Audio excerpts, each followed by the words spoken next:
Assalamualaikum warahmatullahi wabarakatuh. Semoga kita semua diberikan keberkahan dalam hidup. Amin ya rabbal alamin. Terbongkar. Inilah sosok wanita misterius di balik kecerdikan Abu Nawas. Di sebuah majelis ilmu yang dihadiri para ulama terkemuka Baghdad, Abu Nawas kembali membuat mereka tercengang. Kali ini ia berhasil menjawab teka-teki rumit tentang pembagian warisan yang melibatkan angka-angka ganjil dan kondisi yang saling bertentangan, sesuatu yang sebelumnya membuat para ahli hukum angkat tangan.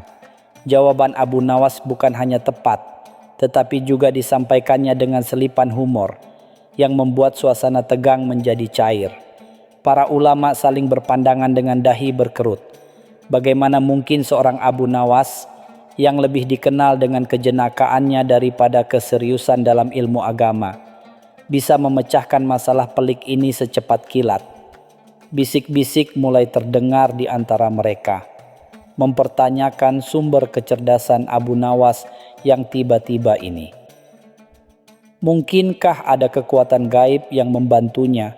Ataukah ada sosok misterius yang membisikkan jawaban di telinganya?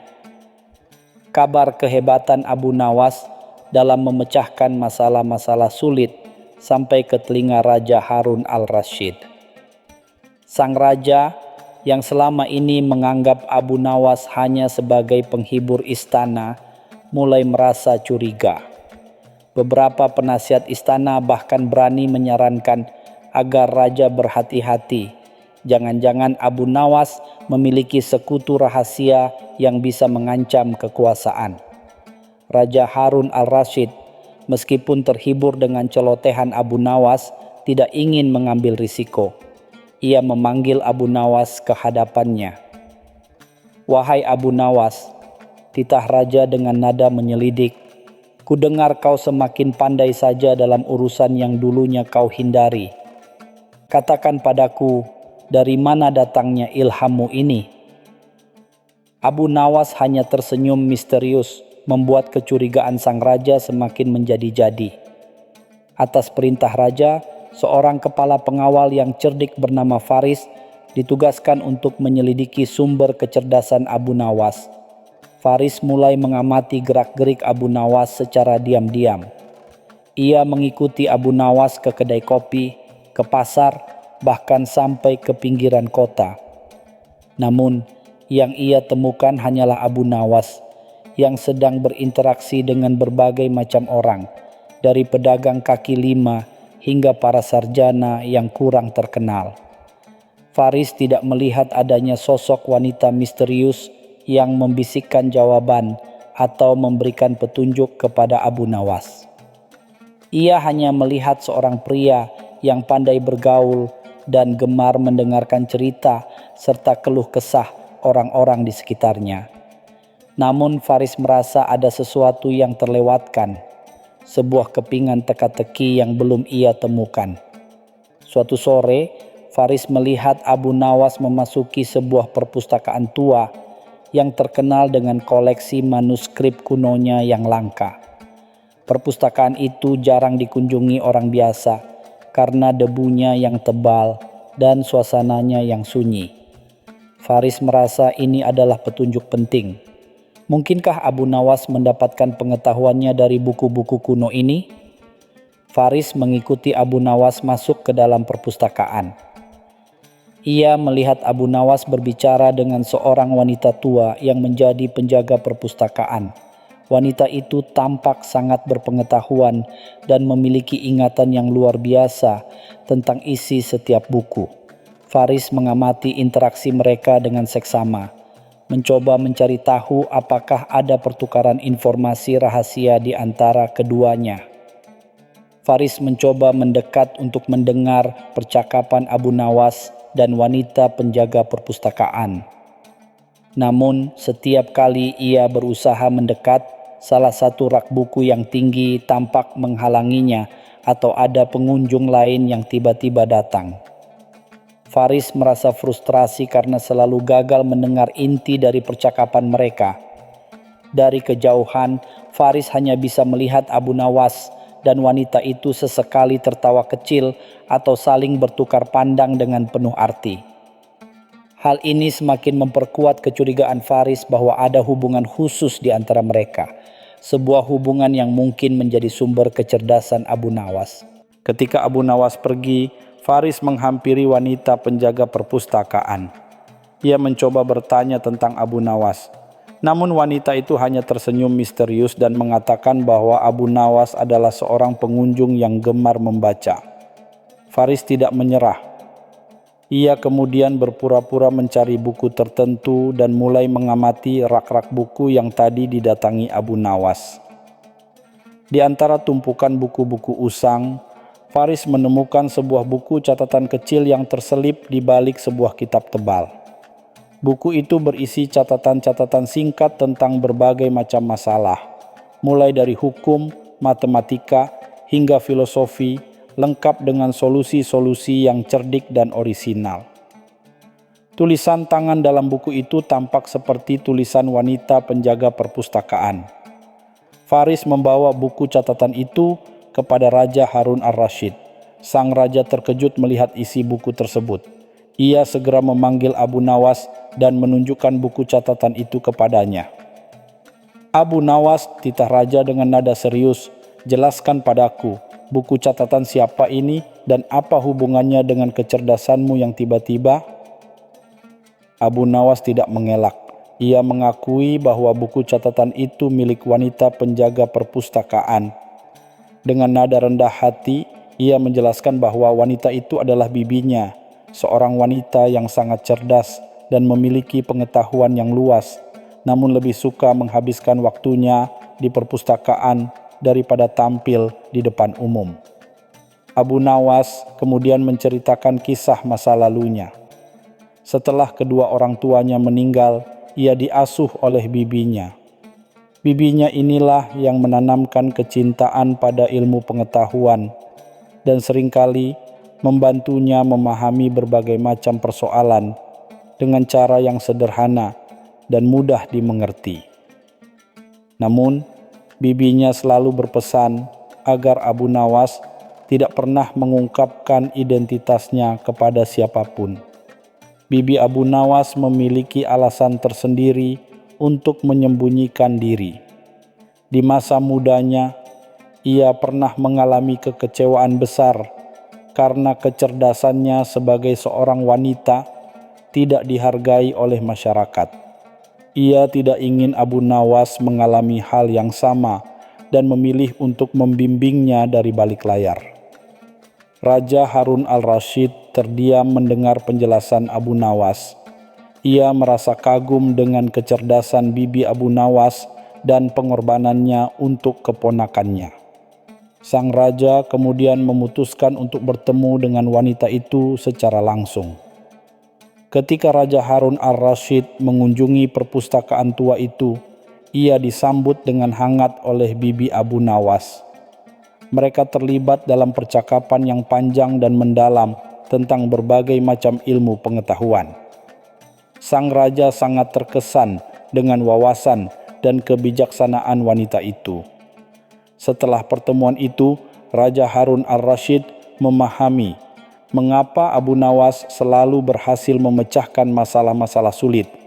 Ternyata, setiap kali Abu Nawas dihadapkan pada persoalan rumit, ia akan mengunjungi bibinya di perpustakaan. Bibinya akan memberikan panduan dan solusi dengan cara yang cerdik dan tidak terduga, yang kemudian disampaikan Abu Nawas dengan gaya humornya yang khas. Raja Harun al-Rashid menyadari bahwa bibi Abu Nawas adalah aset berharga bagi kerajaan. Ia kemudian menawarkan kerjasama rahasia kepada wanita itu. Bibi Abu Nawas setuju untuk membantu kerajaan dalam memecahkan berbagai masalah yang kompleks, namun ia tetap ingin melakukannya dari balik layar, tanpa diketahui banyak orang.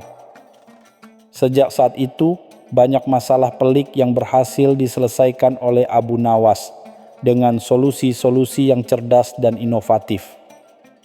Para ulama dan penasihat istana semakin dibuat kagum dengan kemampuan Abu Nawas. Mereka tidak menyadari bahwa di balik setiap jawaban brilian Abu Nawas ada sentuhan magis dari bibinya di perpustakaan tua. Salah satu contohnya adalah ketika kerajaan dilanda masalah kekeringan yang berkepanjangan. Abu Nawas dengan bantuannya berhasil memberikan saran kepada raja untuk membangun sistem irigasi baru berdasarkan pengetahuan kuno yang ia dapatkan dari bibinya. Sistem irigasi itu terbukti sangat efektif dan berhasil mengatasi masalah kekeringan. Meskipun Raja Harun al-Rasyid tahu tentang peran bibi Abu Nawas, ia sepakat untuk menjaga kerahasiaan identitas wanita itu. Sang raja menghormati keinginan bibi Abu Nawas untuk tetap hidup sederhana dan tidak menjadi sorotan publik. Abu Nawas sendiri juga sangat menjaga rahasia ini. Ia selalu bersikap seolah-olah semua ide brilian itu berasal dari dirinya sendiri. Namun ia selalu menghormati dan berterima kasih kepada bibinya atas bimbingannya. Kerjasama rahasia antara Abu Nawas dan bibinya terus berlanjut, memberikan banyak manfaat bagi kerajaan Baghdad. Waktu terus berlalu. Bibi Abu Nawas semakin tua, namun kecerdasannya tidak pernah pudar. Ia tetap setia menemani buku-buku di perpustakaan tua, sesekali memberikan masukan kepada Abu Nawas jika ia membutuhkannya. Abu Nawas sendiri semakin matang dan bijaksana, meskipun tetap tidak kehilangan selera humornya. Raja Harun al-Rasyid sangat menghargai kontribusi Abu Nawas dan bibinya. Ia sering mengunjungi perpustakaan tua itu untuk sekadar berbincang dan mendengarkan nasihat dari wanita yang cerdas itu. Sang raja menyadari bahwa kecerdasan sejati tidak selalu harus dipamerkan, tetapi bisa memberikan dampak yang besar meskipun dilakukan dari balik layar. Kisah tentang Abu Nawas dan sosok misterius di balik kecerdikannya menjadi legenda di Baghdad. Orang-orang mulai menyadari bahwa kecerdasan tidak selalu datang dari keajaiban atau kekuatan gaib, tetapi seringkali merupakan hasil dari ketekunan belajar, wawasan yang luas, dan bimbingan dari orang-orang yang tepat. Hikmah dari kisah ini adalah bahwa seringkali ada sosok-sosok hebat yang memilih untuk bekerja di balik layar tanpa mengharapkan pujian atau pengakuan. Mereka adalah pahlawan tanpa tanda jasa yang kontribusinya sangat berharga bagi kemajuan dan kesejahteraan masyarakat. Hingga akhir hayatnya, Bibi Abu Nawas tetap menjadi sumber inspirasi dan kebijaksanaan bagi Abu Nawas dan bahkan bagi Raja Harun al-Rasyid. Perpustakaan tua itu menjadi saksi bisu kolaborasi unik antara seorang jenakawan ulung dan seorang wanita cerdas yang memilih untuk tidak dikenal. Abu Nawas dengan kecerdasannya yang terasah dan humornya yang khas terus memberikan kontribusi positif bagi kerajaan Baghdad. Ia selalu mengenang bibinya dengan penuh rasa hormat dan terima kasih. Kisah ini mengajarkan bahwa kecerdasan sejati akan selalu menemukan jalannya untuk bersinar, meskipun kadang-kadang cahayanya terpancar dari balik layar. Cerita selanjutnya, yang menanam duri akan menuai luka. Di tengah riuhnya pasar kurma Baghdad, tempat aroma manis buah bercampur dengan bau rempah yang eksotis, seorang pedagang kaya bernama Harun dikenal dengan sifatnya yang kikir dan suka mencari keuntungan lebih. Suatu hari, saat para pedagang lain tengah sibuk menata dagangan mereka, Harun dengan sengaja menaburkan beberapa biji kurma busuk di jalur pejalan kaki yang ramai. Ia berharap siapapun yang terpeleset dan menjatuhkan barang dagangannya akan terpaksa menjualnya dengan harga murah kepadanya. Tindakan licik Harun ini tak luput dari pengamatan Abu Nawas yang tengah menikmati segelas teh di kedai tak jauh dari sana. Abu Nawas menggeleng-gelengkan kepalanya sambil tersenyum tipis. Sungguh tabiat yang aneh, gumamnya dalam hati. Menanam duri di jalan orang lain, berharap ia akan memetik keuntungan dari luka mereka. Keesokan harinya, seperti yang diperkirakan Harun, beberapa orang pejalan kaki terperosok akibat biji kurma busuk yang berserakan. Seorang wanita tua menjatuhkan keranjang berisi telur hingga pecah berantakan, sementara seorang pemuda pedagang kain hampir kehilangan keseimbangan dan menjatuhkan gulungan kainnya ke dalam genangan air kotor.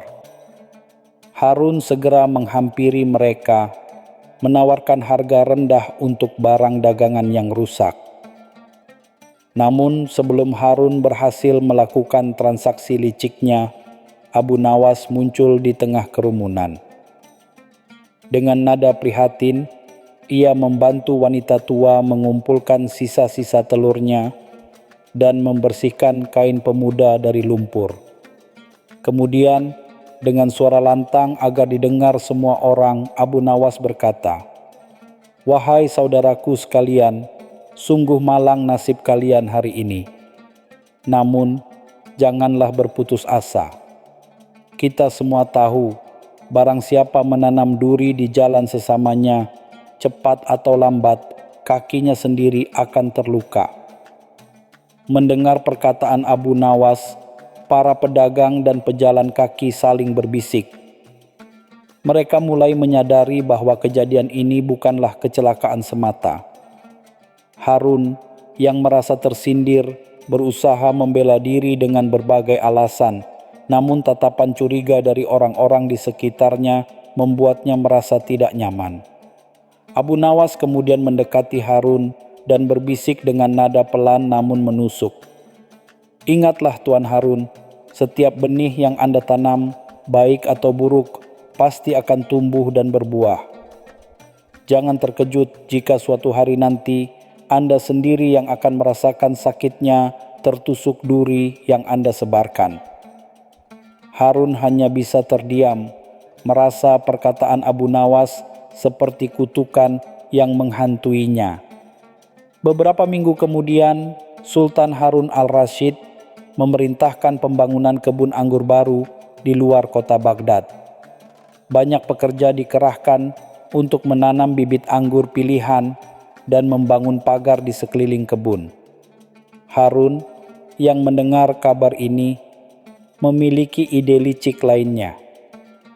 Ia diam-diam menanam beberapa tanaman berduri di antara bibit anggur yang baru ditanam, berharap ketika kebun itu berbuah, duri-duri tersebut akan menyulitkan para pemetik dan ia bisa menawarkan diri dengan harga tinggi untuk membersihkannya. Aksi Harun kembali tercium oleh Abu Nawas. Kali ini Abu Nawas tidak hanya mengamati dari jauh.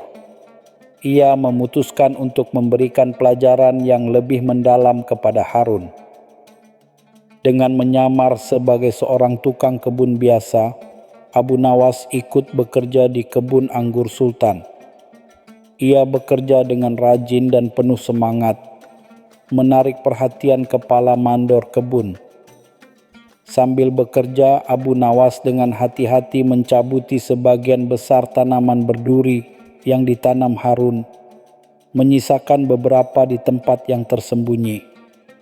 Ia juga mendekati para pekerja lain dan menceritakan kisah tentang seorang petani serakah yang menanam duri di ladang tetangganya. Namun akhirnya duri itu melukai dirinya sendiri saat ia mencoba memanen hasil curian. Para pekerja mendengarkan dengan antusias, mulai curiga dengan kehadiran tanaman berduri di kebun Sultan yang baru dibangun. Suatu hari, kepala mandor kebun menemukan beberapa tanaman berduri yang tumbuh di antara bibit anggur. Ia menjadi sangat marah karena mengira ada sabotase. Abu Nawas dengan wajah polos menyarankan agar mereka mengawasi setiap pekerja dengan lebih seksama. Kepala mandor setuju dan memerintahkan pengawasan yang lebih ketat. Harun yang merasa aman karena aksinya dilakukan secara diam-diam justru merasa bangga dengan kelicikannya. Ketika musim panen anggur tiba, para pekerja mulai kesulitan memetik buah karena beberapa tanaman berduri yang tersembunyi. Beberapa di antara mereka terluka dan mengeluh. Kepala mandor menjadi semakin geram. Tiba-tiba, Abu Nawas maju dan berkata, "Wahai kepala mandor, izinkan saya mencari tahu siapa yang telah menanam duri-duri ini. Saya yakin orang yang melakukannya pasti akan kembali untuk melihat hasil panennya." Abu Nawas kemudian membuat jebakan sederhana di sekitar tanaman berduri yang tersisa. Beberapa hari kemudian, saat Harun menyelinap masuk ke kebun dengan maksud menawarkan jasanya untuk membersihkan duri, ia terperangkap dalam jebakan yang dibuat Abu Nawas. Kepala mandor dan para pekerja lainnya menangkap Harun basah kuyup dengan luka kecil akibat jebakan tersebut. Kepala mandor marah atas tindakan sabotase di kebun sultan, membawa Harun ke hadapan Khalifah Harun al-Rashid. Harun berusaha mengelak dan menyalahkan orang lain, namun bukti-bukti yang ditemukan di kebun sangat memberatkannya. Khalifah mendengarkan dengan seksama cerita kepala mandor dan para pekerja, termasuk kesaksian Abu Nawas tentang kejadian di pasar kurma beberapa waktu lalu.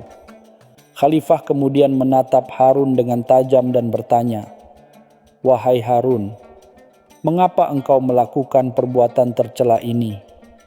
Apakah engkau tidak menyadari bahwa barang siapa menanam duri, cepat atau lambat, ia sendiri yang akan terluka?" Harun hanya bisa menundukkan kepala, tidak mampu menjawab pertanyaan Khalifah.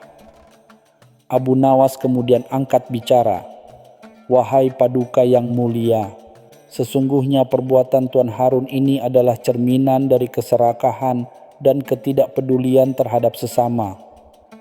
Ia berusaha meraih keuntungan dengan cara menyakiti dan merugikan orang lain. Perbuatannya di pasar kurma dan di kebun anggur adalah bukti nyata dari niat buruknya." Para hadirin di pengadilan mengangguk-angguk setuju dengan perkataan Abu Nawas. Mereka telah lama mendengar tentang sifat kikir dan licik Harun, dan kejadian ini semakin menguatkan reputasi buruknya. Khalifah tampak berpikir sejenak, mempertimbangkan hukuman yang setimpal untuk perbuatan Harun. Akhirnya Khalifah memutuskan hukuman yang adil, namun mengandung pelajaran yang mendalam. "Wahai Harun," titah Khalifah, "engkau dihukum untuk membersihkan seluruh duri yang telah engkau tanam di kebun anggur sultan dengan tangan kosong. Setelah itu, engkau wajib meminta maaf kepada semua orang yang telah engkau rugikan di pasar kurma. Dan sebagai pengingat atas keserakahanmu, engkau tidak diperkenankan berdagang selama 1 musim panen." Harun terkejut dan menyesali perbuatannya. Ia menyadari betapa benar pepatah yang diucapkan Abu Nawas, "Barang siapa menanam duri akan menuai luka." Dengan rasa malu dan penyesalan, Harun menerima hukumannya. Sejak saat itu ia dikenal sebagai orang yang lebih bijaksana dan tidak lagi mencoba mencari keuntungan dengan merugikan orang lain. Kisah ini pun menjadi pelajaran berharga bagi seluruh penduduk Baghdad tentang pentingnya. Cerita selanjutnya, Abu Jahil yang terobsesi mencari emas di lautan pasir Baghdad.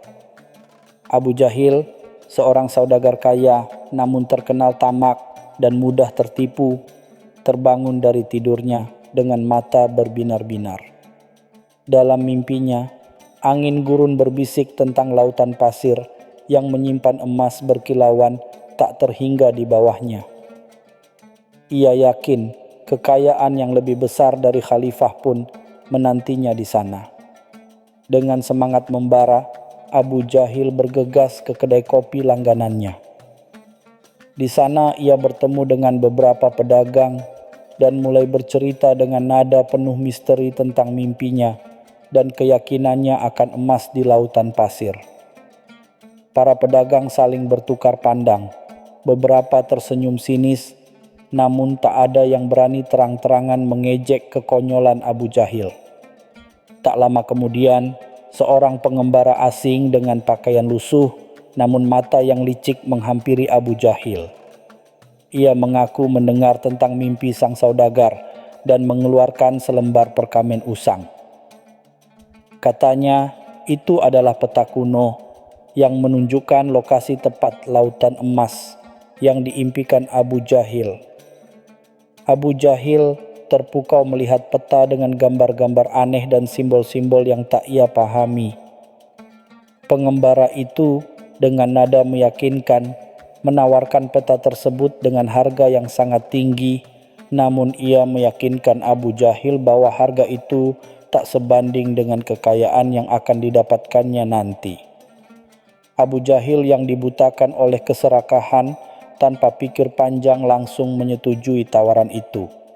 Abu Jahil segera memerintahkan para pelayannya untuk mempersiapkan perjalanan menuju lautan emas sesuai dengan petunjuk di peta. Ia mengumpulkan perbekalan berlebihan, termasuk peti-peti besar, untuk menampung emas yang ia yakini akan ditemukannya. Ia bahkan membawa sekumpulan burung merpati pos untuk mengirim kabar keberhasilannya kepada seluruh Baghdad. Kabar tentang ekspedisi aneh Abu Jahil mencapai telinga Abu Nawas. Dengan senyum licik, Abu Nawas mendatangi Abu Jahil dan mencoba memberikan nasihat dengan nada polos. "Wahai Tuan Abu Jahil yang terhormat," katanya, "bukankah lautan itu berisi air, bukan pasir? Bagaimana mungkin ada emas di lautan pasir?" Namun Abu Jahil dengan angkuh menepis nasihat Abu Nawas dan menganggapnya iri dengan keberuntungannya. Dengan peta di tangan dan rombongan pelayan yang kebingungan, Abu Jahil memulai perjalanannya menembus luasnya gurun pasir di sekitar Baghdad. Peta itu ternyata penuh dengan gambar-gambar tanpa makna dan arah yang membingungkan. Mereka berputar-putar tanpa tujuan yang jelas, sementara terik matahari semakin menyengat. Persediaan air mereka mulai menipis dengan cepat. Para pelayan mulai mengeluh kelelahan dan kehausan. Namun Abu Jahil terus memaksa mereka maju, terobsesi dengan bayangan emas yang terus menghantuinya. Ia menyalahkan peta yang kurang jelas dan memarahi para pelayannya yang dianggap tidak becus membacanya. Di tengah gurun yang membara, Fata Morgana mulai menampakkan diri.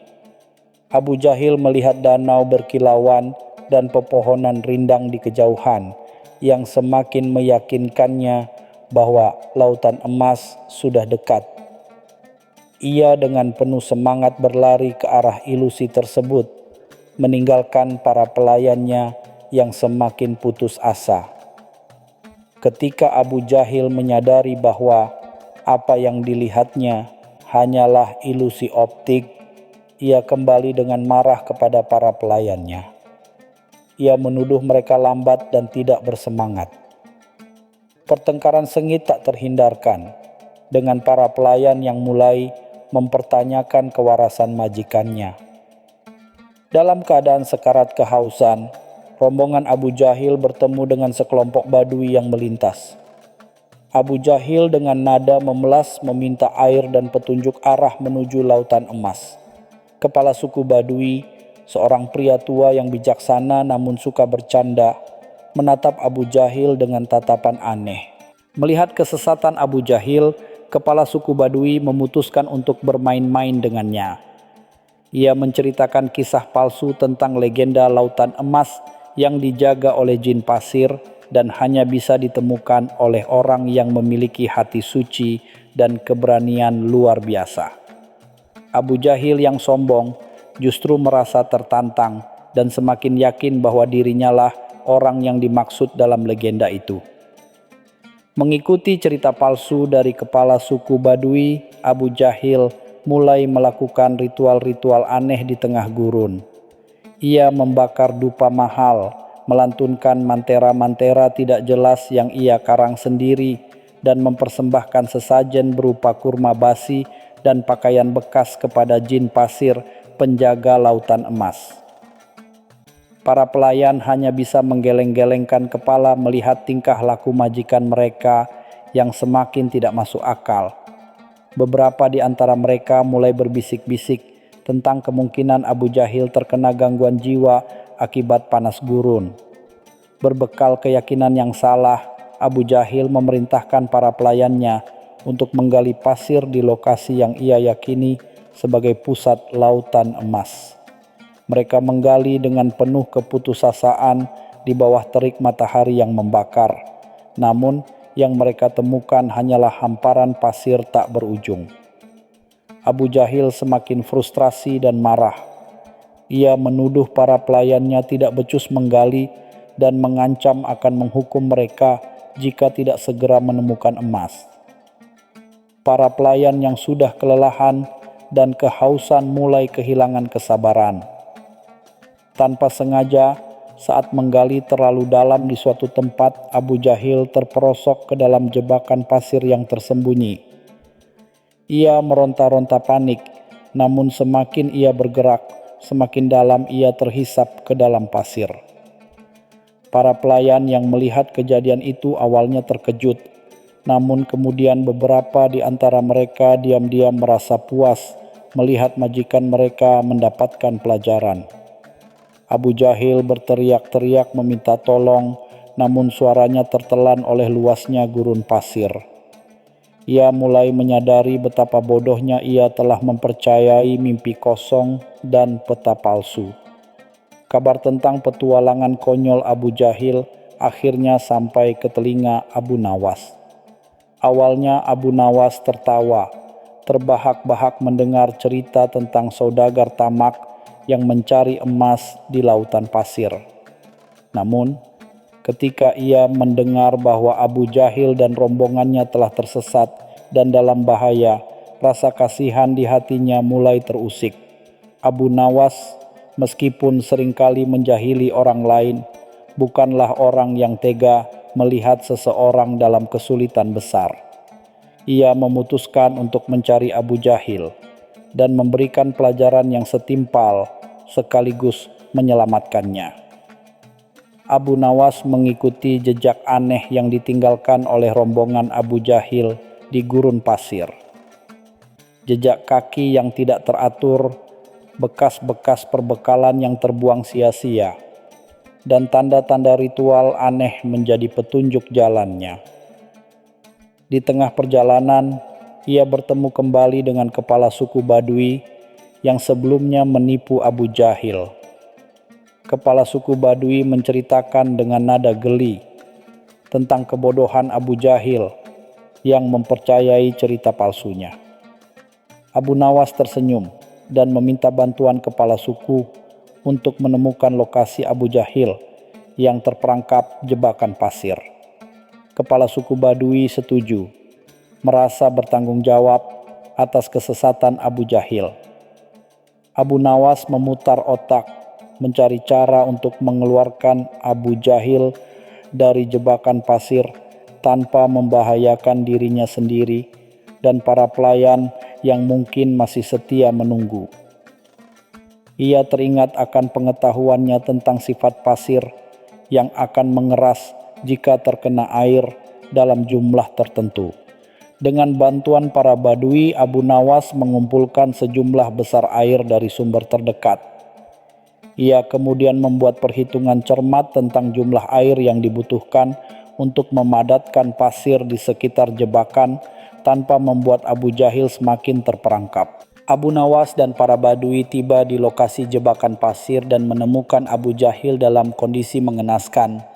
Hampir seluruh tubuhnya tertimbun pasir. Dengan hati-hati mereka mulai menuangkan air dalam jumlah yang tepat di sekitar Abu Jahil. Perlahan, pasir di sekitarnya mengeras, memungkinkan mereka menarik Abu Jahil keluar dengan selamat. Abu Jahil yang lemas dan penuh pasir hanya bisa terbatuk-batuk.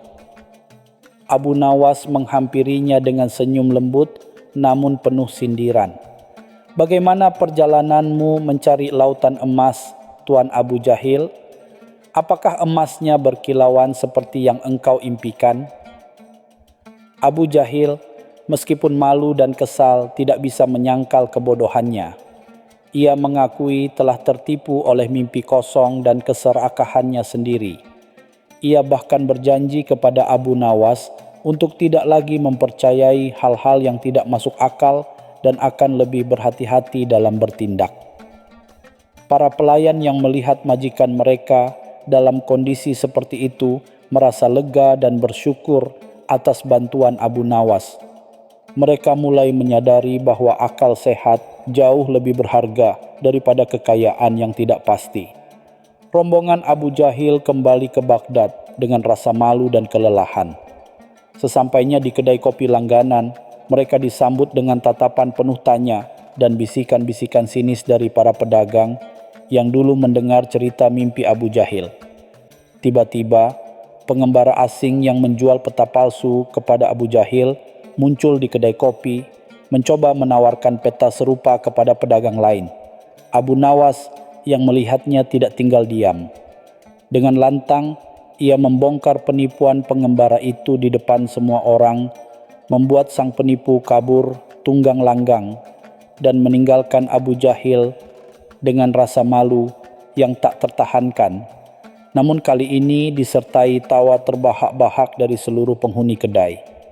Abu Jahil akhirnya menyadari bahwa terkadang lelucon alam jauh lebih mahal harganya. Cerita selanjutnya, Abu Nawas dan tipu muslihat Tuan Bakhil.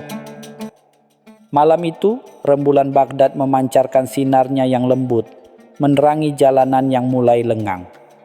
Di sebuah rumah sederhana namun hangat, Abu Nawas sedang menikmati secangkir teh kurma, ditemani alunan oud yang dimainkannya sendiri. Tiba-tiba, ketukan keras mengagetkannya. Di balik pintu berdiri seorang saudagar kaya raya. Wajahnya pucat pasi dan pakaiannya compang-camping, sangat kontras dengan penampilannya yang biasa serba mewah dan berkilauan. Dengan suara gemetar, sang saudagar yang dikenal dengan nama Tuan Bakhil memohon perlindungan Abu Nawas.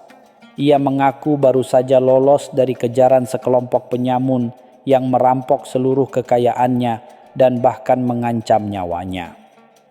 Abu Nawas, meskipun terkejut dengan kedatangan tamu tak diundang selarut ini, dengan ramah mempersilakannya masuk.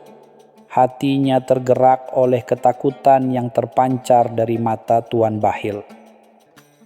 Setelah Tuan Bakhil sedikit tenang dan menyesap teh hangat, ia menceritakan kejadian mengerikan yang menimpanya di perjalanan pulang dari Persia. Abu Nawas mendengarkan dengan saksama, sesekali mengangguk dan mengajukan pertanyaan untuk memperjelas duduk perkaranya. Dalam benaknya, ia mulai merangkai kemungkinan dan mencari cara untuk membantu tamunya yang malang ini, meskipun ia sendiri bukanlah seorang prajurit atau memiliki kekuasaan. Namun, ada satu hal yang mengganjal pikiran Abu Nawas. Tuan Bakhil dikenal sebagai seorang yang sangat kikir dan perhitungan, bahkan terhadap fakir miskin sekalipun. Mengapa orang sekaya dan sehati-hati dirinya bisa menjadi korban perampokan semudah itu? Kecurigaan mulai tumbuh di benak sang penyair jenaka ini. Meskipun ia berusaha untuk tidak menghakimi, tamunya terlalu cepat. Malam semakin larut dan Tuan Bakhil tampak semakin gelisah. Ia terus-menerus melihat ke jendela, seolah-olah takut para penyamun itu akan tiba-tiba mendobrak pintu. Abu Nawas mencoba menenangkannya dengan berbagai cerita lucu dan petuah bijak. Namun kegelisahan Tuan Bakhil tak kunjung reda. Akhirnya Abu Nawas memutuskan untuk menawarkan Tuan Bakhil untuk bermalam di rumahnya, setidaknya sampai pagi menjelang dan situasi menjadi lebih aman. Tuan Bakhil menerima tawaran itu dengan rasa syukur yang mendalam. Abu Nawas menyiapkan tempat tidur sederhana di ruang tengah, sementara ia sendiri memilih untuk berjaga-jaga di dekat pintu. Namun sebelum beristirahat, Abu Nawas sempat berbisik kepada dirinya sendiri. Ada yang aneh dalam cerita ini. Aku harus mencari tahu kebenarannya. Pagi harinya, suasana di rumah Abu Nawas terasa lebih tenang. Tuan Bakhil tampak sedikit lebih segar setelah beristirahat, meskipun raut kesedihan masih terpancar di wajahnya. Abu Nawas menyuguhkan sarapan sederhana berupa roti gandum dan kurma yang disantap Tuan Bakhil dengan lahap. Sambil menikmati sarapan, Abu Nawas kembali mencoba menggali informasi lebih lanjut mengenai kejadian perampokan tersebut. Ia bertanya tentang ciri-ciri para penyamun, jumlah mereka, dan arah mereka melarikan diri. Namun, jawaban Tuan Bakhil terasa samar dan tidak konsisten. Kadang ia menyebutkan jumlah penyamun ada 5, di lain waktu ia mengatakan hanya 3. Ciri-ciri fisik mereka pun berubah-ubah dalam penjelasannya. Abu Nawas semakin yakin ada sesuatu yang disembunyikan oleh tamunya ini. Setelah sarapan, Tuan Bakhil kembali mengungkapkan rasa takutnya untuk kembali ke rumahnya. Ia khawatir para penyamun masih mengintai atau bahkan telah menunggu di sana. Abu Nawas menawarkan diri untuk mengantarnya pulang dengan alasan untuk memastikan keamanannya. Tuan Bakhil awalnya menolak, namun setelah didesak beberapa kali, ia akhirnya setuju dengan berat hati. Dalam perjalanan menuju rumah Tuan Bakhil, Abu Nawas mengamati sekeliling dengan seksama. Jalanan tampak sepi dan tidak ada tanda-tanda keributan atau jejak perampokan seperti yang diceritakan Tuan Bakhil. Rumah Tuan Bakhil tampak megah dan kokoh, dikelilingi tembok tinggi dan dijaga oleh beberapa pengawal. Pemandangan ini semakin memperkuat kecurigaan Abu Nawas. Sesampainya di depan gerbang rumah Tuan Bakhil, Abu Nawas melihat beberapa tetangga berkumpul dengan wajah bingung. Mereka tampak heran melihat Tuan Bakhil kembali dengan pakaian compang-camping dan ditemani oleh Abu Nawas. Salah seorang tetangga memberanikan diri bertanya apa yang terjadi. Tuan Bakhil kembali menceritakan kisah perampokan yang sama, namun kali ini dengan sedikit tambahan dramatisasi. Abu Nawas hanya tersenyum tipis mendengar cerita tersebut. Ia kemudian berpamitan kepada Tuan Bakhil dan para tetangga, berjanji akan mampir kembali nanti. Namun dalam hatinya, ia telah memiliki rencana untuk mengungkap kebenaran di balik cerita yang penuh kejanggalan ini. Ia merasa ada sesuatu yang lebih besar yang sedang terjadi, dan ia tidak bisa tinggal diam. Setelah meninggalkan rumah Tuan Bakhil, Abu Nawas tidak langsung pulang. Ia memutuskan untuk kembali ke jalan tempat Tuan Bakhil mengaku dirampok. Dengan ketelitian seorang detektif, ia memeriksa setiap sudut jalan, mencari jejak-jejak yang mungkin terlewatkan. Ia mengamati pasir di tepi jalan, memeriksa semak-semak di sekitar, dan bahkan bertanya kepada beberapa pedagang kaki lima yang berjualan di sekitar area tersebut. Awalnya, ia tidak menemukan apapun yang mencurigakan. Namun, setelah beberapa saat mencari, matanya tertuju pada sepotong kain sutra berwarna ungu yang tersangkut di ranting pohon di pinggir jalan. Kain itu tampak mahal dan halus, sangat berbeda dengan pakaian compang-camping yang dikenakan Tuan Bakhil. Abu Nawas mengambil kain itu dan menyimpannya dengan hati-hati. Abu Nawas kemudian melanjutkan pencariannya ke arah yang berlawanan dari rumah Tuan Bakhil, sesuai dengan arah yang disebutkan Tuan Bakhil sebagai arah larinya para penyamun. Ia menyusuri jalan setapak kecil yang menuju ke arah hutan di luar kota. Di sana, ia menemukan beberapa jejak kaki yang tampak baru, namun jumlahnya hanya 2 pasang, bukan 5 atau 3 seperti yang disebutkan Tuan Bakhil. Selain jejak kaki, Abu Nawas juga menemukan sebuah kancing emas yang terlepas di antara semak-semak. Kancing itu berukirkan inisial B dengan desain yang rumit, sangat mungkin milik seseorang yang berstatus tinggi. Abu Nawas kembali menyimpan temuannya ini semakin yakin bahwa cerita Tuan Bahlil tidaklah benar. Dengan beberapa petunjuk di tangannya, Abu Nawas kembali ke kota. Ia mengunjungi beberapa temannya yang bekerja sebagai penjual kain dan ahli perhiasan, menunjukkan potongan kain sutra dan kancing emas yang ditemukannya. Dari mereka, ia mendapatkan informasi yang sangat berharga. Kain sutra ungu itu adalah jenis kain yang sangat mahal dan hanya dimiliki oleh kalangan bangsawan atau saudagar kaya tertentu. Sementara itu, kancing emas dengan inisial B dan desain rumit itu sangat mungkin dibuat khusus untuk seseorang yang memiliki kedudukan penting di kota Baghdad. Informasi ini semakin memperkuat dugaan Abu Nawas bahwa Tuan Bahlil sedang menyembunyikan sesuatu. Mengapa seorang korban perampokan memiliki barang-barang mewah yang tertinggal di lokasi kejadian? Dan mengapa jumlah jejak kaki tidak sesuai dengan jumlah penyamun yang disebutkan? Abu Nawas merasa ia semakin dekat dengan kebenaran. Setelah mengumpulkan cukup bukti dan informasi, Abu Nawas mulai menyusun strategi untuk mengungkap kebenaran yang sebenarnya. Ia menyadari bahwa menghadapi Tuan Bahlil secara langsung mungkin tidak akan berhasil, karena orang yang licik seperti Tuan Bahlil pasti akan memiliki berbagai alasan dan alibi untuk menyangkalnya. Oleh karena itu, Abu Nawas memutuskan untuk menggunakan cara yang lebih halus dan cerdik.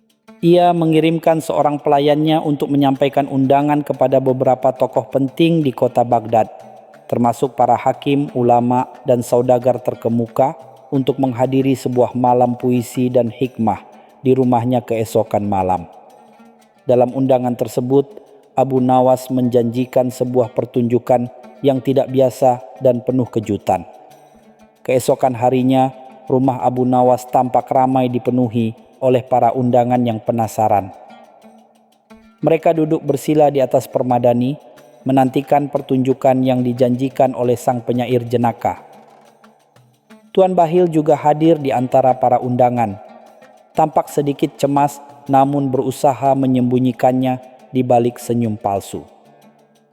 Setelah semua undangan hadir, Abu Nawas memulai acaranya dengan membacakan beberapa puisi indah dan penuh makna.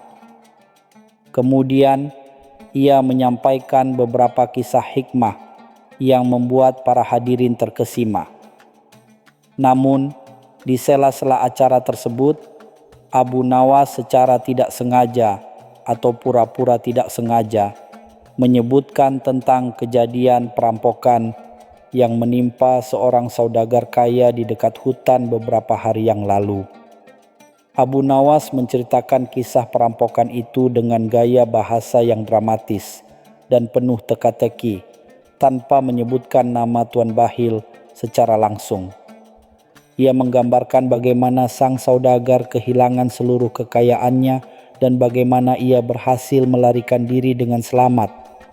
Namun, Abu Nawas juga menyelipkan beberapa detail kecil yang mengarah pada kejanggalan dalam cerita tersebut, seperti penemuan sepotong kain sutra ungu dan beberapa jejak kaki yang tidak sesuai dengan jumlah perampok. Para hadirin mendengarkan cerita Abu Nawas dengan penuh perhatian. Beberapa di antara mereka mulai saling berbisik dan bertukar pandang. Tuan Bahlil tampak semakin gelisah, keringat mulai membasahi dahinya. Ia menyadari bahwa Abu Nawas sedang mengarahkannya dalam cerita tersebut, meskipun tidak secara eksplisit.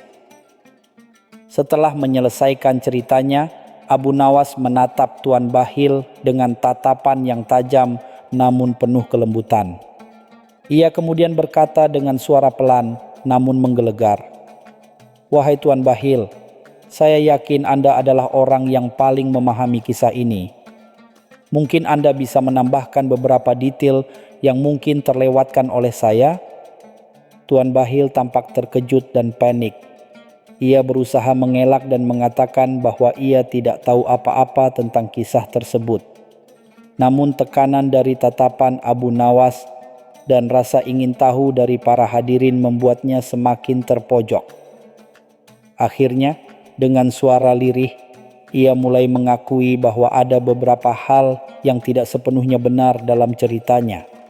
Perlahan-lahan, kebenaran mulai terungkap. Tuan Bahlil mengaku bahwa ia tidak benar-benar dirampok. Ia telah memalsukan kejadian tersebut untuk menutupi perbuatannya yang sebenarnya. Ternyata, ia telah melakukan penipuan besar terhadap beberapa pedagang lain dan berhasil mengumpulkan banyak uang.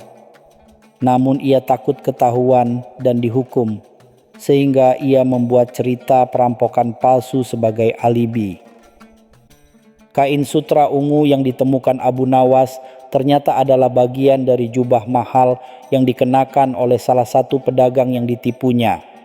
Sementara itu, jejak kaki yang hanya 2 pasang adalah jejak kaki Tuan Bahlil dan seorang kaki tangannya yang membantunya menyembunyikan uang hasil penipuan di hutan.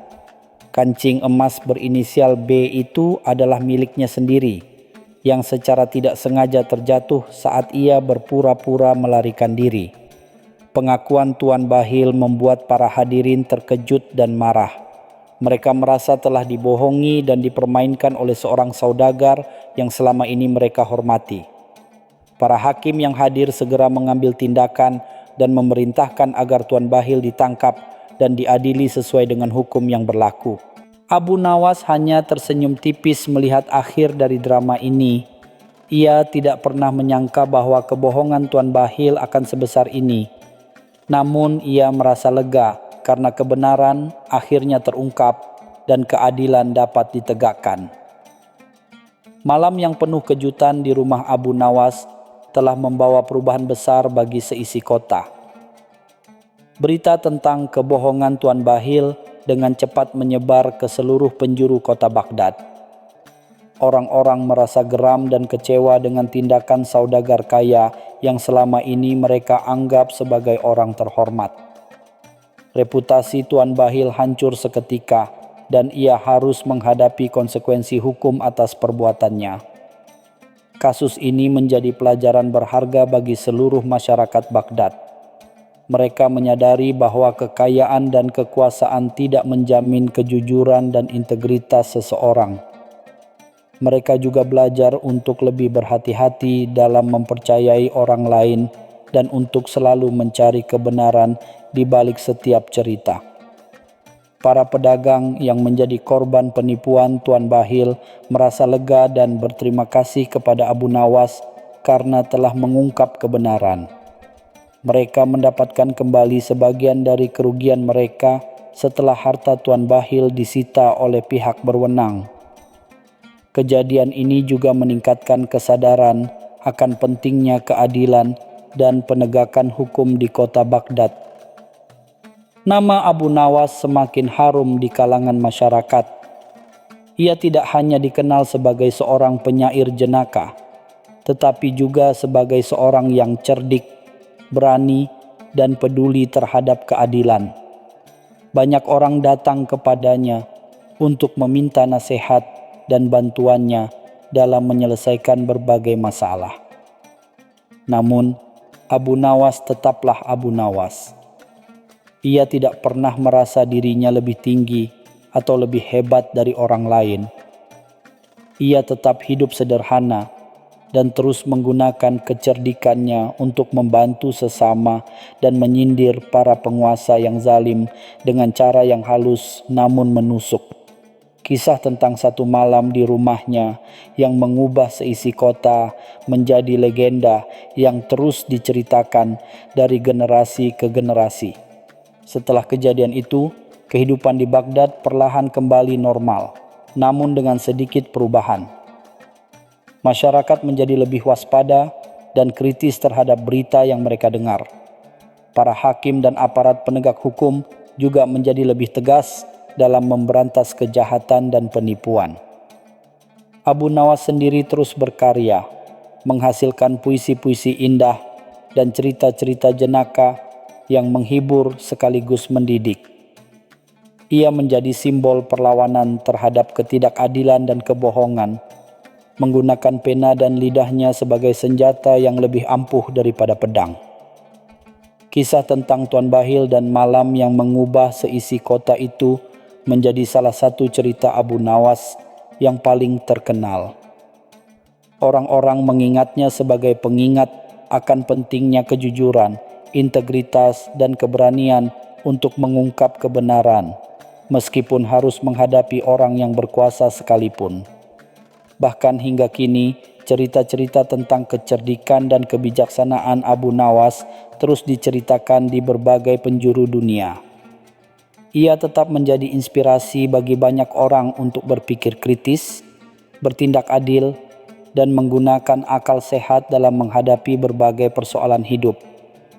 Warisan Abu Nawas tidak hanya berupa cerita-cerita lucu, tetapi juga nilai-nilai luhur yang terkandung di dalamnya. Ia mengajarkan kita untuk tidak mudah tertipu oleh penampilan luar, untuk selalu mencari kebenaran di balik setiap peristiwa, dan untuk berani menyuarakan keadilan meskipun dalam situasi yang sulit. Kisah satu malam di rumahnya adalah salah satu contoh bagaimana kecerdikan dan keberanian seorang penyair sederhana dapat membawa perubahan besar bagi masyarakatnya. Cerita selanjutnya. Orang yang duduk di antara dua kursi akan jatuh, Abu Nawas dan si Plin-Plan. Di sebuah kedai kopi yang ramai di jantung Baghdad, Abu Nawas sedang menikmati kopi pahitnya sambil mengamati hiruk-pikuk pasar. Tiba-tiba, seorang pria dengan gelisah berpindah-pindah tempat duduk dari bangku kayu ke bantal lantai, lalu kembali lagi. Abu Nawas dengan mata berbinar menyadari ada sesuatu yang menarik dari tingkah laku aneh pria tersebut. Pria itu yang belakangan diketahui bernama Bakar, terus saja bergerak tak tenang. Ia memesan teh, lalu membatalkannya dan meminta kopi. Kemudian ia ingin kurma, tapi berubah pikiran menjadi buah ara.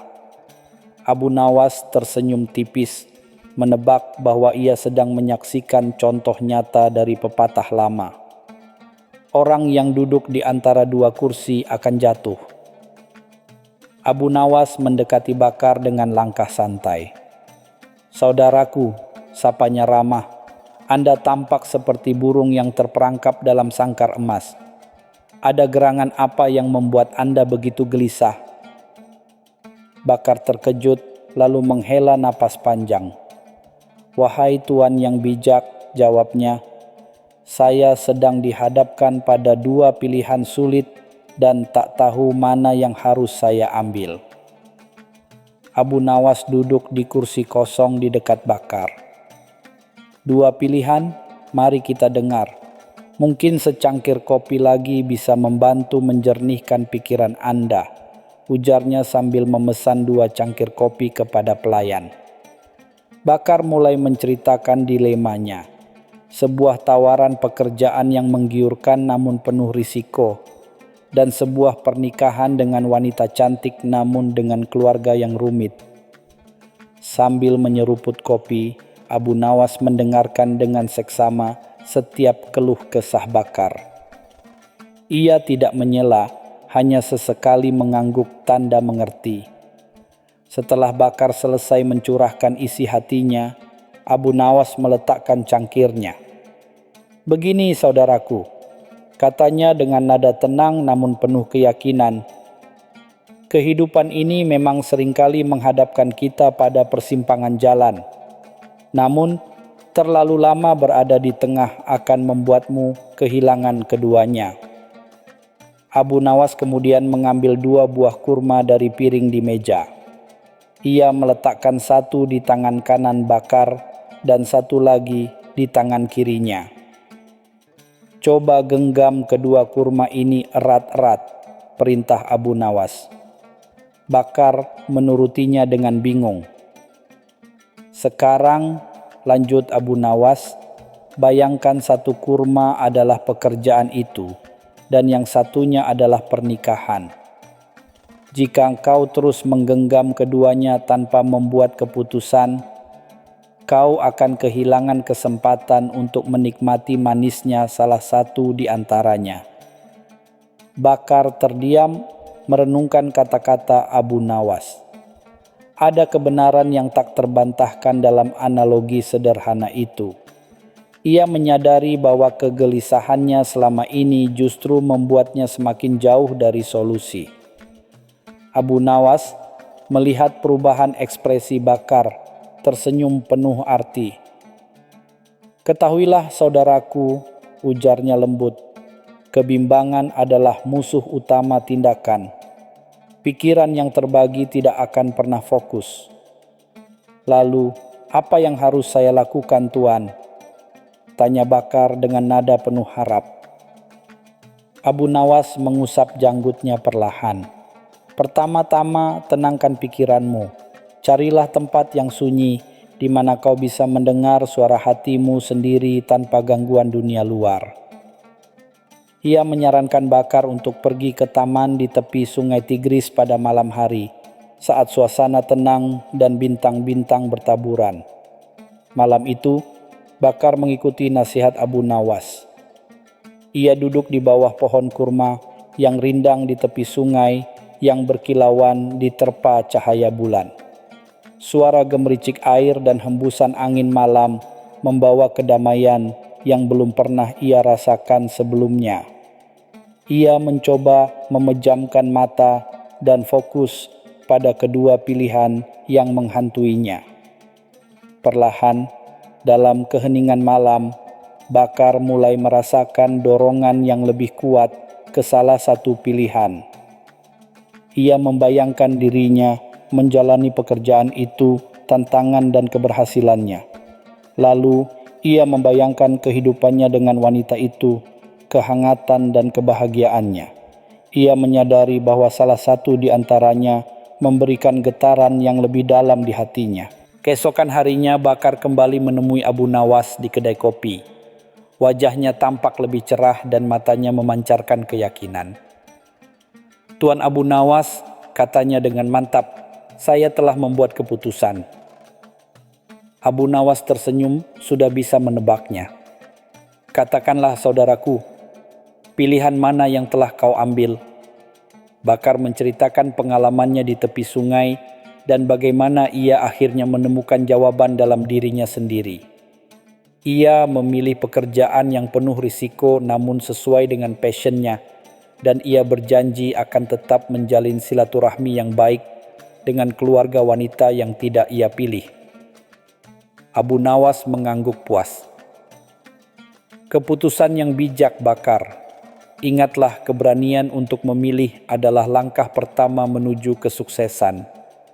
Kabar tentang kebijaksanaan Abu Nawas dalam membantu Bakar mencapai keputusan sampai ke telinga Khalifah Harun ar-Rasyid.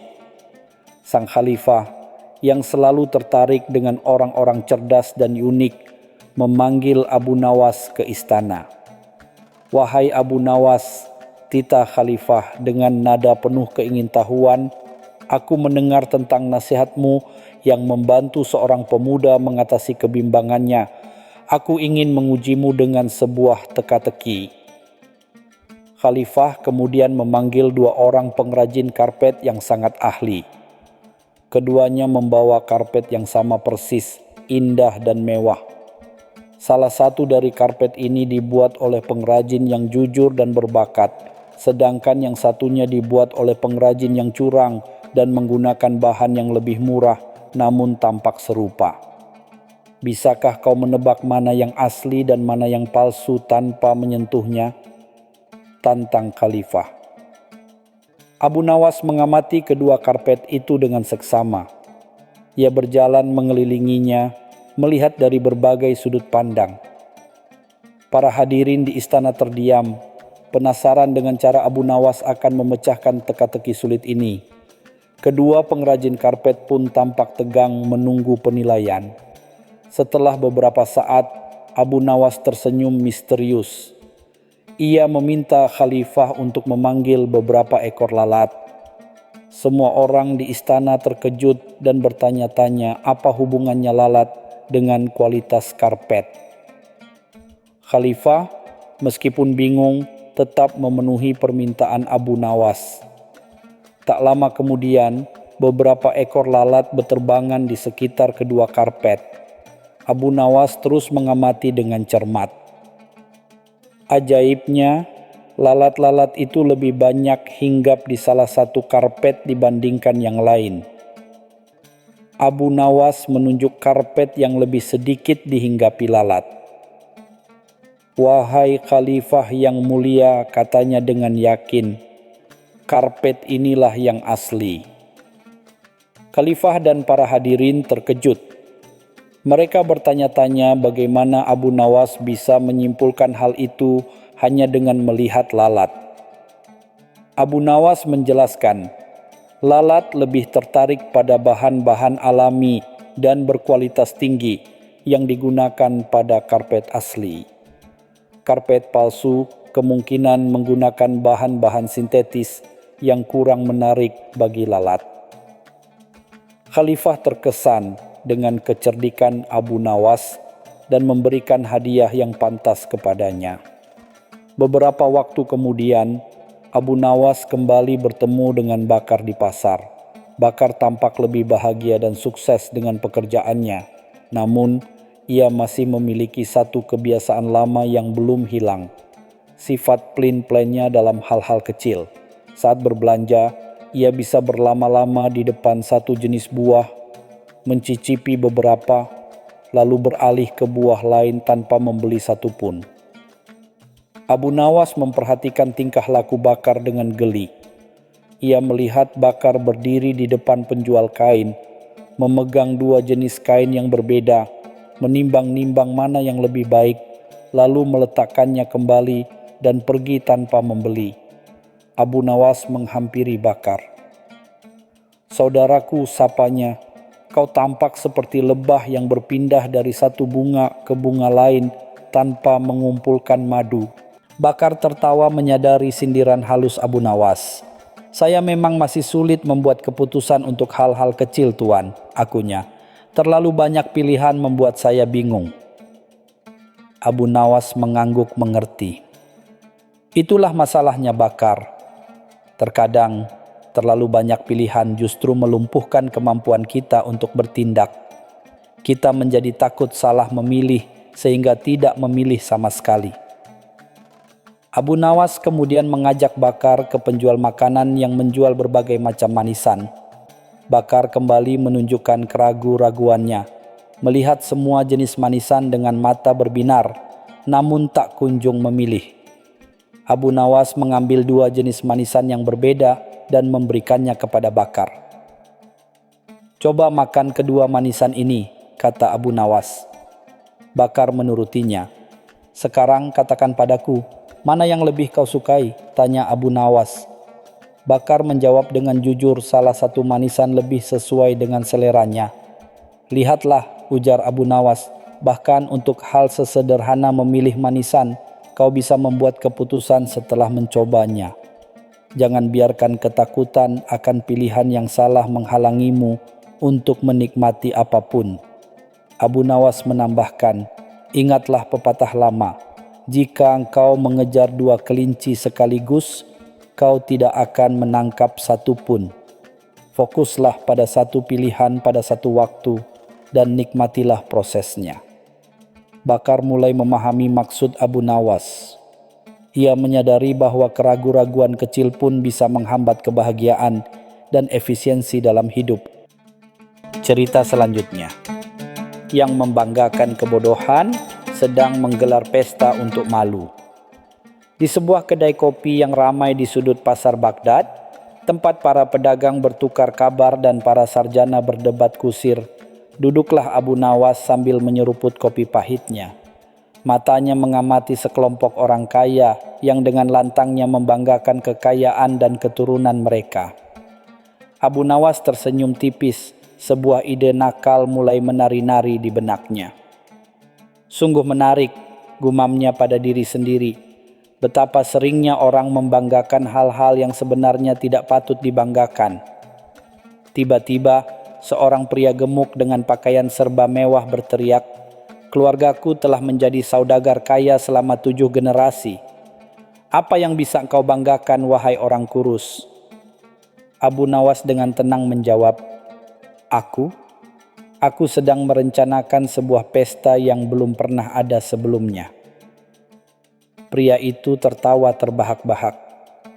"Pesta apa yang bisa engkau gelar, orang miskin?" Abu Nawas hanya tersenyum misterius, meninggalkan pria itu dengan rasa penasaran yang menggelayuti pikirannya. Keesokan harinya di alun-alun kota, seorang juru bicara dengan lantang membacakan pengumuman dari Abu Nawas. "Wahai penduduk Baghdad yang mulia, Abu Nawas dengan segala kerendahan hati dan sedikit kegilaan mengundang kalian semua ke sebuah perayaan yang unik, pesta membanggakan kebodohan dan merayakan rasa malu." Sontak, kerumunan orang yang mendengarkan terkejut dan saling berpandangan. Apa maksud dari pesta aneh ini? Pengumuman itu dilanjutkan dengan penjelasan yang lebih membingungkan. Setiap undangan diharapkan membawa satu contoh kebodohan terbesar yang pernah mereka lakukan atau saksikan, dan satu momen paling memalukan dalam hidup mereka. Semakin bodoh dan semakin memalukan, semakin besar kehormatan yang akan diterima di pesta ini. Gelak tawa bercampur kebingungan memenuhi alun-alun. Beberapa orang menganggap Abu Nawas gila, sementara yang lain merasa tertarik dengan keunikan ide tersebut. Abu Nawas mulai mempersiapkan pestanya dengan cara yang tidak lazim. Alih-alih dekorasi mewah dan hidangan lezat, ia mengumpulkan benda-benda aneh dan menggelikan. Sebuah kendi pecah yang ia klaim sebagai simbol kebodohan memecahkan barang berharga. Sepasang sandal bolong yang menjadi saksi bisu kekhilafan saat berjalan di depan khalifah. Dan berbagai benda tak berguna lainnya. Orang-orang Baghdad mulai berdatangan ke rumah Abu Nawas, tidak yakin apakah mereka harus tertawa atau merasa kasihan. Beberapa membawa cerita memalukan dengan wajah tertutup, sementara yang lain dengan bangga menceritakan kebodohan mereka seolah-olah itu adalah sebuah prestasi. Abu Nawas menyambut mereka dengan senyum lebar, mencatat setiap persembahan dengan cermat. Hari pesta tiba. Rumah Abu Nawas dipenuhi oleh orang-orang dari berbagai kalangan, dari pedagang kaya hingga pengemis miskin. Mereka semua membawa cerita dan benda-benda aneh sebagai persembahan, kebodohan, dan rasa malu. Abu Nawas berdiri di depan pintu, menyambut setiap tamu dengan hangat, namun dengan tatapan menilai yang membuat beberapa orang merasa tidak nyaman. Ketika Khalifah Harun ar-Rasyid yang penasaran dengan kabar pesta aneh ini datang menyamar sebagai rakyat biasa, Abu Nawas menyambutnya dengan hormat, namun tetap dengan nada jenaka. "Selamat datang Tuan, semoga Anda membawa kisah kebodohan dan rasa malu yang paling menggelikan." Khalifah tersenyum tipis, menyadari bahwa ia telah memasuki dunia Abu Nawas yang penuh kejutan. Acara utama pesta dimulai. Satu persatu, para tamu maju ke depan dan menceritakan kisah kebodohan atau momen paling memalukan dalam hidup mereka. Ada seorang saudagar kaya yang tanpa sengaja menukar karung berisi permata dengan karung berisi batu. Seorang ulama terhormat yang salah membaca doa saat memimpin salat. Dan seorang pemuda tampan yang terjatuh ke dalam selokan saat berusaha memikat seorang gadis. Setiap cerita disambut dengan gelak tawa dan tepuk tangan, seolah-olah kebodohan dan rasa malu adalah sebuah hiburan yang menarik. Abu Nawas dengan cerdik memandu acara, memberikan komentar-komentar lucu, dan menghubungkan satu cerita dengan cerita lainnya. Khalifah yang menyamar pun tak dapat menahan tawanya mendengar berbagai kisah menggelikan tersebut. Setelah semua orang berbagi cerita, Abu Nawas mengumumkan saatnya pembagian hadiah. Semua orang terkejut karena mereka tidak menyangka akan ada hadiah dalam pesta kebodohan ini. Abu Nawas kemudian mengeluarkan beberapa gulungan lontar.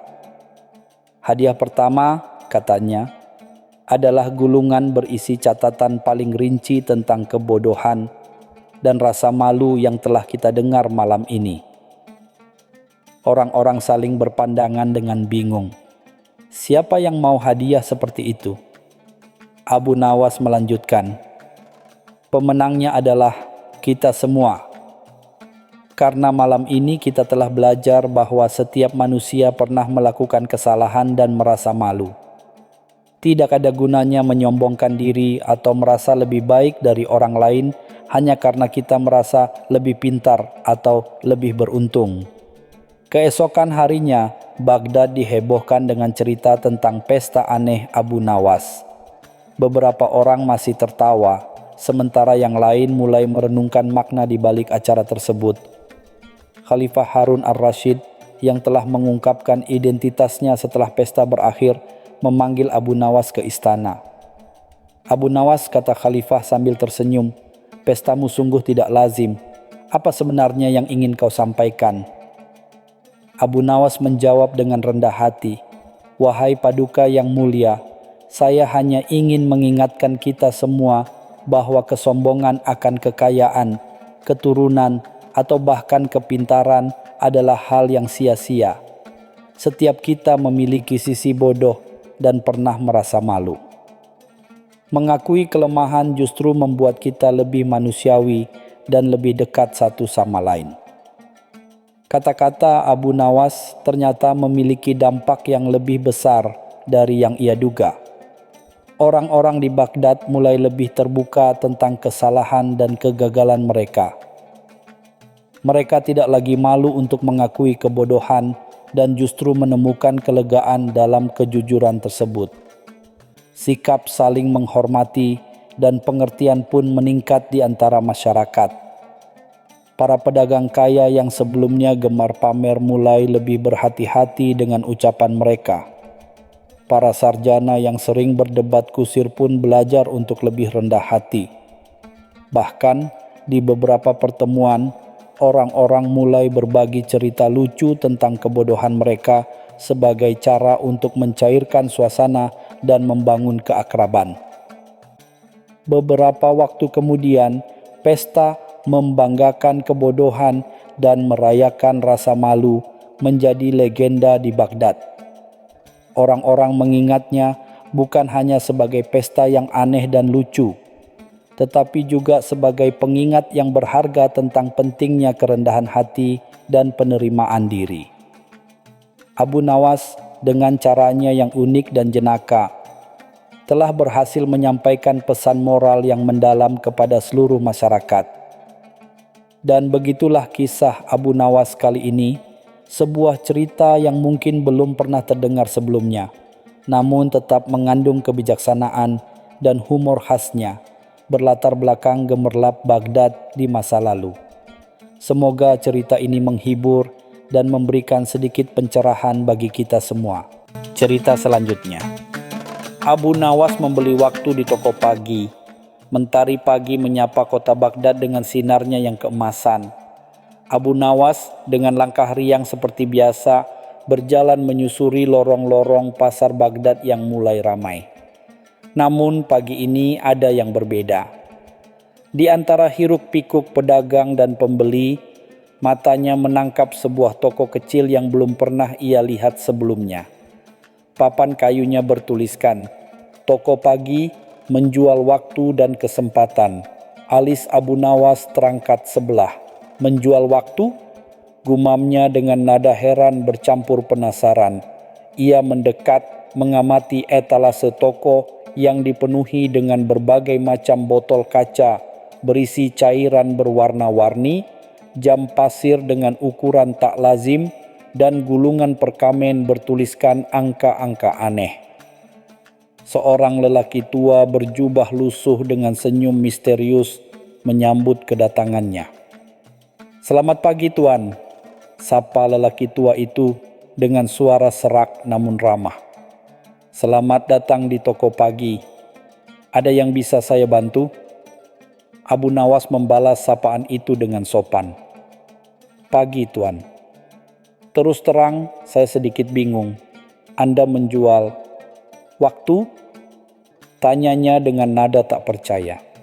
Bagaimana mungkin sesuatu yang tak terlihat dan terus berjalan bisa diperjualbelikan? Lelaki tua itu tertawa kecil. "Ah, anak muda yang cerdas. Tentu saja, waktu dalam artian yang sebenarnya tidak bisa dibeli. Namun di toko ini, kami menjual potongan waktu atau kesempatan yang dipadatkan.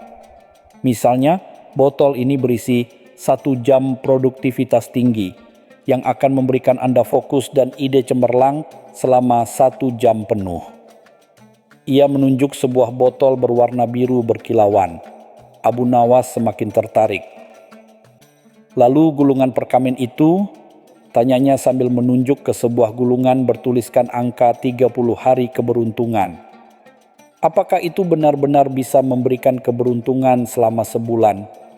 Sang penjual mengangguk misterius. "Tentu saja dengan izin Allah dan sedikit bantuan dari ramuan khusus kami." Setelah mendengar penjelasan sang penjual, benak Abu Nawas mulai dipenuhi berbagai macam ide. Ia membayangkan betapa menyenangkannya jika ia bisa membeli waktu tambahan untuk menyelesaikan berbagai urusannya, atau bahkan untuk bersantai tanpa merasa bersalah. Matanya tertuju pada sebuah jam pasir berwarna emas yang diberi label 1 minggu bebas khawatir.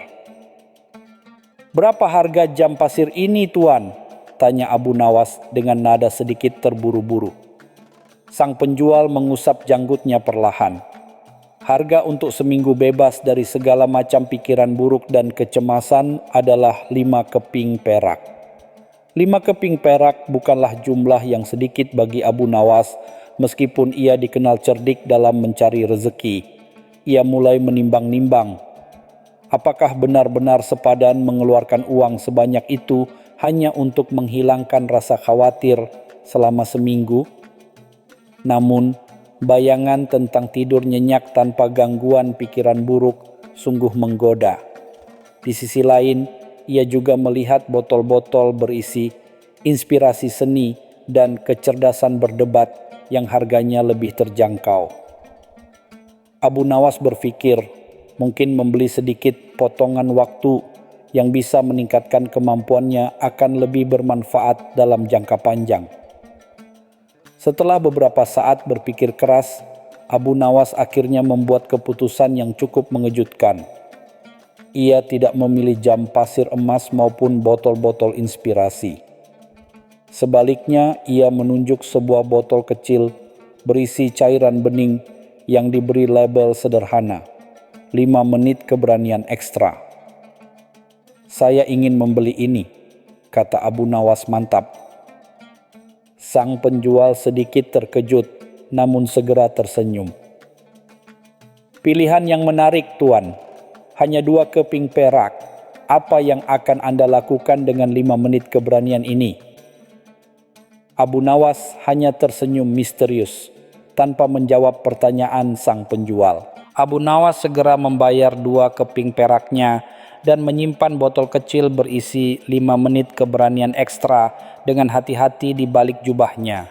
Ia memiliki rencana yang sudah lama ia pikirkan, namun selalu urung ia lakukan karena kurangnya keberanian.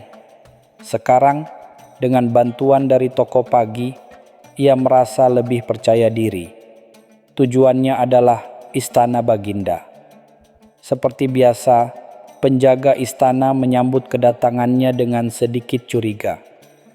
Abu Nawas memang sering datang dengan ide-ide aneh dan permintaan yang tidak lazim. Namun, kali ini ada aura berbeda dari dirinya. Ia berjalan dengan tegap dan sorot matanya menunjukkan keyakinan yang kuat.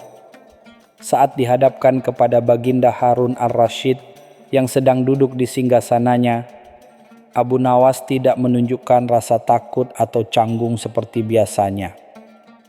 Ia membungkuk hormat, lalu berdiri tegak dan menatap mata Baginda dengan berani. "Wahai Paduka yang mulia," kata Abu Nawas dengan suara lantang dan jelas, "hamba datang membawa sebuah usul yang mungkin akan terdengar gila, namun hamba yakin akan membawa kebaikan bagi kerajaan ini." Para hadirin di istana saling berpandangan dengan bingung. Baginda sendiri tampak tertarik dengan keberanian Abu Nawas yang tiba-tiba ini. "Usul apakah itu, wahai Abu Nawas?" tanya Baginda dengan nada penasaran. Abu Nawas menarik napas dalam-dalam. "Hamba mengusulkan agar Baginda sesekali menyamar menjadi rakyat biasa dan berjalan-jalan di pasar tanpa pengawal. Dengan begitu, Baginda akan mengetahui sendiri bagaimana kondisi rakyat yang sebenarnya, tanpa perantara laporan para pembesar istana." Usul Abu Nawas itu sontak membuat gaduh seisi istana. Para pembesar kerajaan saling berbisik-bisik. Sebagian besar merasa usul itu sangat berbahaya dan tidak pantas. Namun, Baginda Harun ar-Rasyid terdiam, tampak sedang mempertimbangkan kata-kata Abu Nawas. 5 menit keberanian ekstra itu benar-benar bekerja dengan baik. Setelah berpikir sejenak, Baginda Harun ar-Rasyid memutuskan untuk menerima usul Abu Nawas. Keesokan harinya, dengan penyamaran sederhana sebagai seorang pedagang biasa, Baginda ditemani oleh Abu Nawas berjalan-jalan di pasar Baghdad. Baginda mengenakan pakaian sederhana dan menutup sebagian wajahnya dengan kain agar tidak dikenali oleh rakyatnya. Abu Nawas dengan sigap memandu Baginda melewati lorong-lorong pasar yang ramai. Ia memperkenalkan Baginda kepada beberapa pedagang kecil dan rakyat biasa, sambil sesekali memberikan penjelasan tentang keluh kesah dan harapan mereka. Selama penjelajahan itu, Baginda Harun ar-Rasyid mendengar langsung berbagai macam cerita dari rakyatnya. Ada pedagang kecil yang mengeluhkan pajak yang terlalu tinggi, seorang ibu yang kesulitan mencari nafkah untuk keluarganya, dan seorang pemuda yang kesulitan mendapatkan pekerjaan. Baginda sangat terkejut mendengar perbedaan antara laporan para pembesar istana dengan kenyataan yang ia lihat dan dengar sendiri. Ia juga menyaksikan kecurangan beberapa petugas pasar yang menarik pungutan liar dan ketidakadilan yang dialami oleh rakyat kecil. Pengalaman itu membuka mata Baginda lebar-lebar. Ia menyadari bahwa selama ini ia mungkin hanya mendapatkan informasi yang telah disaring oleh para penasihatnya. Abu Nawas tersenyum tipis melihat perubahan ekspresi di wajah Baginda. Ia tahu bahwa 5 menit keberaniannya telah membawa dampak yang besar. Baginda, yang selama ini hanya melihat kerajaan dari balik tembok istana, kini merasakan langsung denyut nadi kehidupan rakyatnya. Di akhir penjelajahan, Baginda menepuk bahu Abu Nawas dengan rasa terima kasih. "Kau benar, Abu Nawas," kata Baginda dengan nada serius. "Pengalaman hari ini sungguh berharga. Aku akan mengambil tindakan untuk memperbaiki keadaan ini." 5 menit keberanian Abu Nawas telah menumbuhkan kesadaran baru di hati seorang raja. Setelah pengalaman belusukan di pasar, Baginda Harun al-Rasyid segera mengambil tindakan tegas. Beberapa petugas pasar yang terbukti melakukan kecurangan ditindaklanjuti dan peraturan pajak ditinjau kembali untuk meringankan beban para pedagang kecil. Rakyat Baghdad merasakan perubahan positif dalam waktu singkat. Para pedagang di pasar mulai berjualan dengan lebih tenang dan semangat. Mereka tidak lagi khawatir dengan pungutan liar yang mencekik. Ibu-ibu rumah tangga merasa sedikit lebih ringan dalam memenuhi kebutuhan keluarga, dan para pemuda memiliki harapan baru untuk mendapatkan pekerjaan yang layak. Tentu saja, perubahan yang dilakukan Baginda tidak disambut baik oleh semua pihak. Beberapa pembesar istana yang selama ini menikmati keuntungan dari sistem yang tidak adil merasa tidak senang. Mereka mulai berbisik-bisik di antara mereka sendiri, mencari cara untuk mempengaruhi Baginda agar kembali ke kebiasaan lama. Mereka mencoba berbagai cara, mulai dari memberikan laporan palsu hingga mencoba menyuap para penasihat Baginda. Namun, Baginda kali ini lebih teguh pendiriannya. Pengalaman langsungnya di pasar telah membuatnya lebih peka terhadap kondisi rakyatnya. Baginda Harun al-Rasyid tidak melupakan peran Abu Nawas dalam perubahan positif ini. Suatu hari, ia memanggil Abu Nawas ke istana. "Wahai Abu Nawas," kata Baginda dengan senyum tulus, "usulmu yang awalnya terdengar gila itu ternyata membawa kebaikan yang besar bagi rakyatku. Aku berterima kasih atas keberanianmu." Abu Nawas hanya tersenyum rendah hati. "Hamba hanya menyampaikan apa yang hamba rasa benar, wahai Paduka. Keberanian itu pun hamba dapatkan dari sebuah toko pagi yang aneh di pasar." Baginda tertawa mendengar pengakuan Abu Nawas. "Toko pagi? Menarik sekali. Lain kali ajak aku ke sana." Beberapa waktu kemudian, Baginda Harun al-Rasyid memenuhi janjinya untuk mengunjungi toko pagi bersama Abu Nawas. Mereka kembali menyamar sebagai rakyat biasa agar tidak menarik perhatian. Saat tiba di depan toko kecil itu, mereka mendapati toko itu tampak sepi.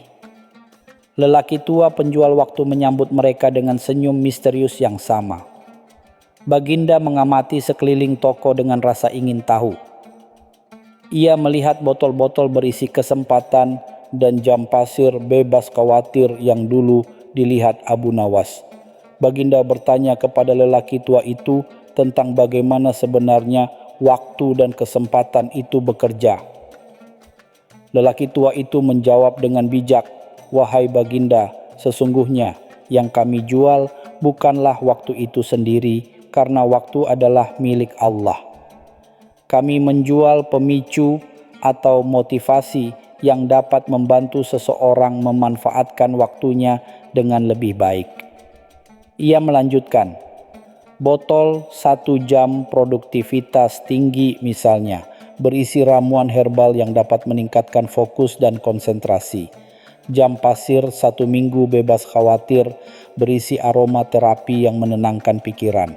Dan 5 menit keberanian ekstra hanyalah minyak esensial yang dapat meningkatkan rasa percaya diri sesaat."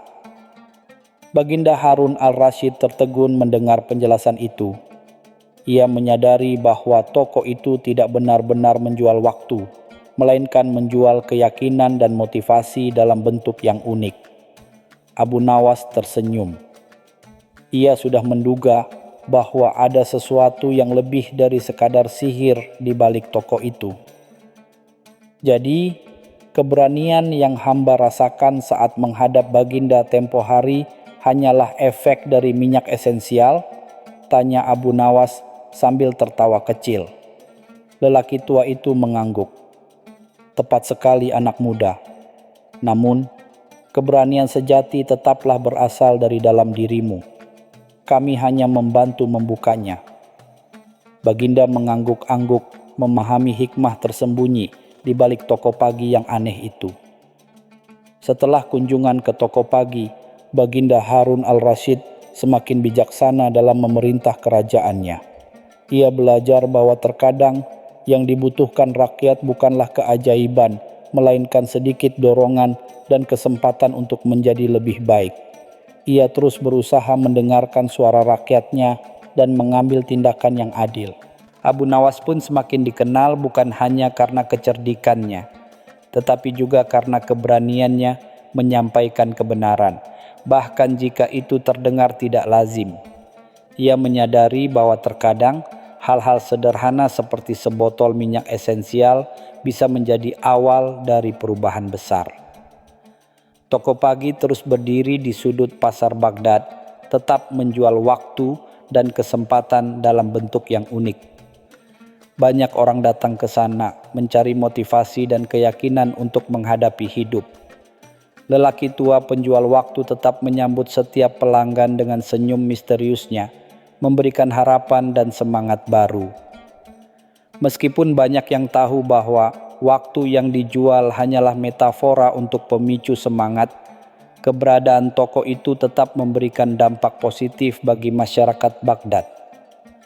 Ia menjadi simbol bahwa setiap orang memiliki potensi untuk mengubah hidupnya, asalkan memiliki sedikit keberanian dan keyakinan.